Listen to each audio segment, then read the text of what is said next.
Hello class 7, आज हम करेंगे पेज नंबर 181। ये है चैप्टर नंबर 7, क्लास 7 का ये क्वेश्चन है। सो क्वेश्चन 1 है, write 5 equations whose solution is x is equal to -2।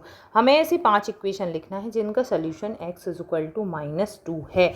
तो देखो x की वैल्यू हमारे पास -2 आई है, मतलब हमें ऐसी इक्वेशन बनाना है जिसमें x तो होगा और उसकी वैल्यू क्या आ जानी चाहिए, -2 आ जानी चाहिए। तो यहाँ पे हम क्या कर सकते हैं, x plus 5 is equal to 3, ऐसा कर सकते हैं हम।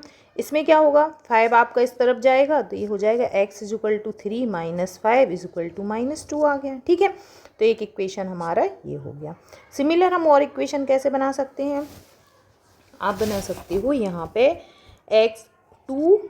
x इज इक्वल टू -4, ये भी एक इक्वेशन हो सकता है। कैसे, यहाँ पे x की वैल्यू निकालोगी तो 2 नीचे जाएगा, डिवाइड होगा तो -2 बचेगा। ठीक है, और क्या कर सकते हो आप, x प्लस 7, यहाँ पे हम ऐसा नंबर लिखेंगे कि 7 से माइनस होगा तो आप पास -2 बचा, तो यहाँ पे हम क्या लिख सकते हैं, 5। ठीक है, 7 इज इक्वल टू 5। हमें 5 इक्वेशन बनानी है हमारी।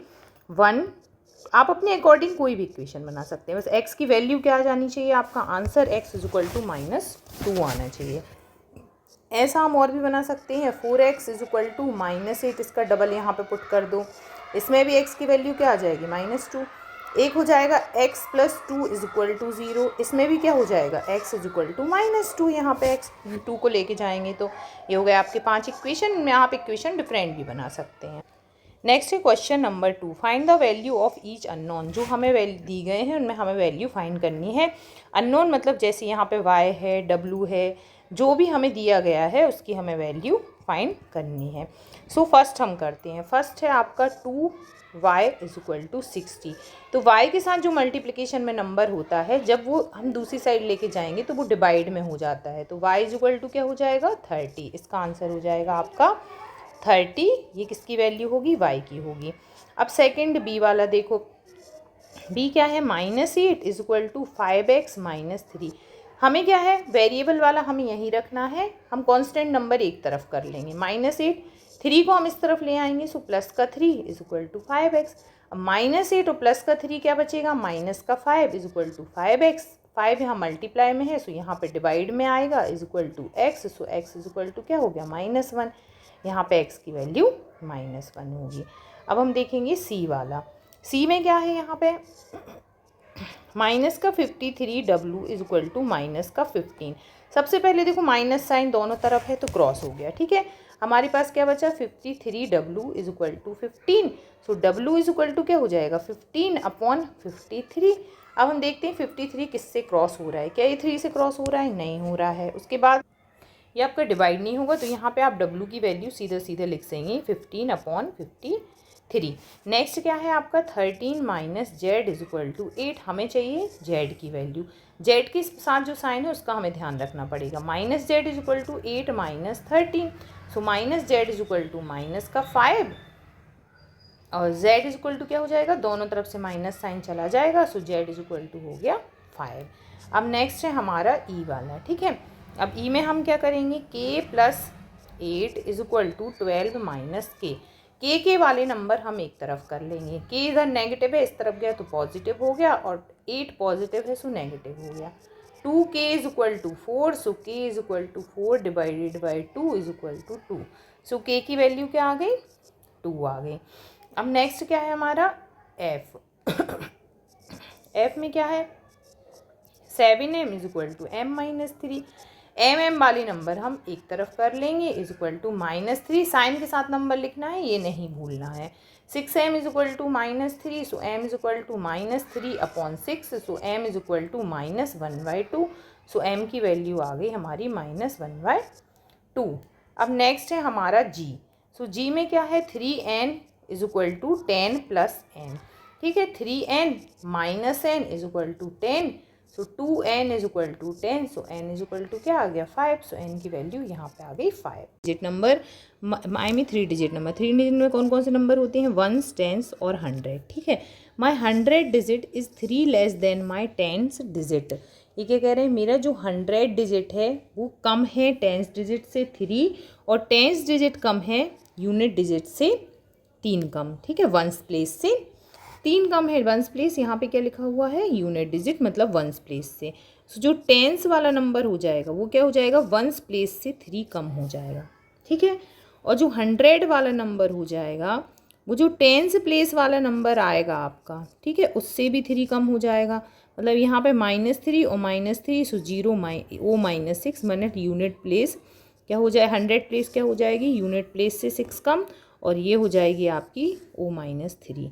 अब हमें तीनों का सम, जैसे unit ones place O-6 plus O-3 और प्लस O, इन तीनों का सम क्या दिया हमें, 15 दिया है। तो यहाँ पे O और O मिलके क्या हो जाएंगे, 3O, ठीक है। वंस प्लेस -6 और -3 क्या हो गया, -9 is equal to 15। So 3O है ये, ठीक है, ध्यान रखना 30 मत कर देना, इज इक्वल टू 15 + 9। 15 + 9 हो गया आपका 24 डिवाइडेड बाई 3, सो आ गया 8। तो एक नंबर तो आ गया आपका 8, ठीक है। वंस प्लेस वाला नंबर हो गया हमारा 8। टेंस प्लेस वाला नंबर इससे 3 कम है मतलब 5, और 100 प्लेस वाला नंबर इससे 3 कम है मतलब 2। तो हमारा नंबर क्या हो गया, हमारा नंबर होगा 258। ये हमारा फाइनल आंसर हो जाएगा। Weight of A brick is 1 kg more than half its weight. What is the weight of the brick. हमें ब्रिक का क्या फाइंड करना है, वेट फाइंड करना है। यहाँ पे क्या लिखा है, जो वेट है ब्रिक का 1 kg more than half of its weights, उसके आधे वेट से 1 kg ज़्यादा है, तो हमें ब्रिक का वेट फाइंड करना है। तो हम क्या करेंगे, जब भी ऐसी क्वेश्चन होती हैं तो हम सपोज कर लेते हैं वेट ऑफ ब्रिक्स। ब्रिक्स का वेट क्या हो गया, सपोज x है, ठीक है।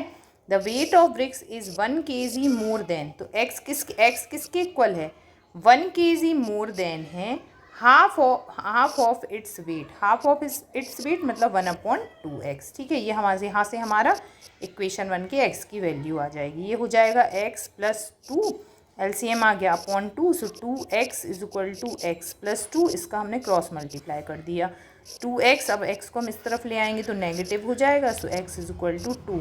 तो ब्रिक्स का वेट कितना आ गया, is equal to 2। 1/4 of a number increased by 9। 1/4 मतलब क्या होता है, किसी नंबर का 1/4 होता है 1/4।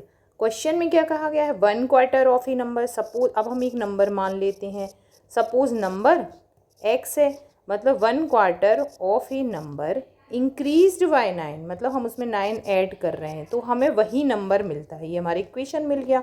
अब हम क्या कर सकते हैं, यहाँ से हम क्या कर, अब मैं इसे आपकी मेथड से बताती हूँ, थोड़ा सा जो आपकी बुक में दी गई है सब्सट्रैक्ट, ताकि हमें यहाँ से ये नंबर चला जाए। x/4 1/4 x को x/4 लिख सकते हैं ना, बोथ साइड, ठीक है।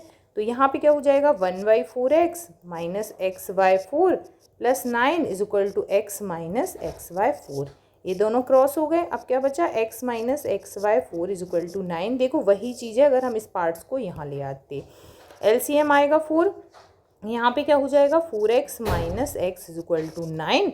सो 4x माइनस x होगा 3x/4 is equal to 9। So 3x is equal to 36 है, इनका क्रॉस मल्टीप्लाई हो गया। So x is equal to 36 divided by 3, both side हमने 3 से डिवाइड कर दिया, 3 1 ज़ा 3, 3 1 ज़ा 3, तो x इज इक्वल टू आ गया 12। तो वो नंबर क्या होगा, 12 होगा। यहाँ पे हम लिखेंगे what is the number, so number आएगा आपका 12। आप चेक करके भी देख लो, 1/4 ऑफ दैट नंबर प्लस 9। सो 1/4 मतलब 4 1 ज़ा 4, 4 3 ज़ा 12, 9 प्लस 3 क्या हो गया 12। तो हमारा आंसर क्या है, सही, हमने इसे चेक भी कर लिया। नाउ क्वेश्चन नंबर 6 है, given 4k + 1 is equal to 13। तो हमें k की वैल्यू बतानी है क्या होगी, ठीक है। Find the values of 8k + 2, 4k, k, 4k - 2। इन सब में क्या, अगर हमें k की वैल्यू फाइंड हो तो हम कोई वैल्यू फाइंड कर लेंगे। तो जो हमें इक्वेशन दिया है 4k + 1 इज इक्वल टू 13, इससे हम क्या करेंगे, k की वैल्यू फाइंड कर लेंगे। तो सबसे पहले हम 1 रिमूव करेंगे। सो सब्ट्रैक्ट 1 फ्रॉम बोथ साइड, ठीक है। सो ये क्या हो जाएगा, 4k + 1 - 1 इज इक्वल टू 13 - 1, ये आपके क्रॉस हो गए। सो 4k इज इक्वल टू 12, ठीक है। अब हम क्या करेंगे, डिवाइड बाय 4 बोथ साइड। अब दोनों साइड हम 4 से डिवाइड कर देंगे, तो k is 4k upon 4 is equal to 12 upon 4। यहाँ 4 से 4 क्रॉस हो गया, so k is equal to 3। ठीक है, k की वैल्यू आ गई 3। अब k की वैल्यू हमें मिल गई है। k की वैल्यू अगर आपके पास है तो आप कोई भी क्वेश्चन सॉल्व कर सकते हो। a में क्या करेंगे, k के प्लेस पे क्या रखेंगे हम, 3 + 2। यहाँ पे क्या हो जाएगा, 4 × 3, इसका आंसर तो 3 हो गया। ये 4 × 3 -1, ये हो जाएगा -3 और -2, ये हो जाएगा 8 3 जा 24 + 2 इज इक्वल टू 26। 4 3 आर 12, ये तो 3 रहेगा, ये 12 -1 सो 11, और -3 और -2 मिल के आएंगे -5।